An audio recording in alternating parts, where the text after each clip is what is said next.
people. So good to connect with you today. This is Bridget Deneen, your life coach for lasting change. And so yesterday I shared with you 10 things that you might not know about me. And now today I would love to know something about you, and it's something specific. I would love to know what your least favorite self-care cliche is. You know, I'm all about self-care, and so I give out lots of different strategies and tips and techniques around it. But at the same time, I do have a little bit of a bone to pick with some of the advice that's thrown around, or some of the things that have just sort of become a little bit cliche, for lack of a better term. And so I'm going to share. I'll share one with you first, and then I'll ask you to comment below and let me know what sort of gets your goat when it comes to, you know, advice for self-care or advice for living a better life. And so the one that really gets me is this idea that we should just think positively. If only it were so simple, right? I mean, if we could do that, wouldn't we already be doing it? And quite frankly, I actually come from the school that thinks that perhaps if we force ourselves to think positively, then we're actually just stunting our growth. In fact, I believe that so deeply, I actually wrote an article about it for the Huffington Post, and maybe I'll add the link to the comments afterwards in case you're curious.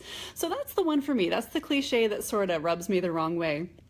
I was talking actually in a Facebook conversation a few days ago with a friend, and the one that sort of rubbed her the wrong way was this idea, you've probably heard this metaphor before, the idea that women need to put on their own oxygen mask first so that we can then care for others.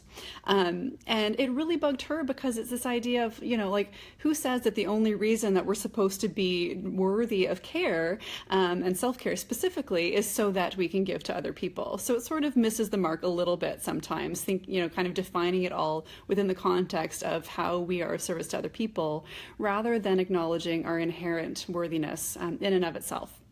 So those are a couple that sort of rub me the wrong way and rub a friend of mine the wrong way, and I would love to hear from you.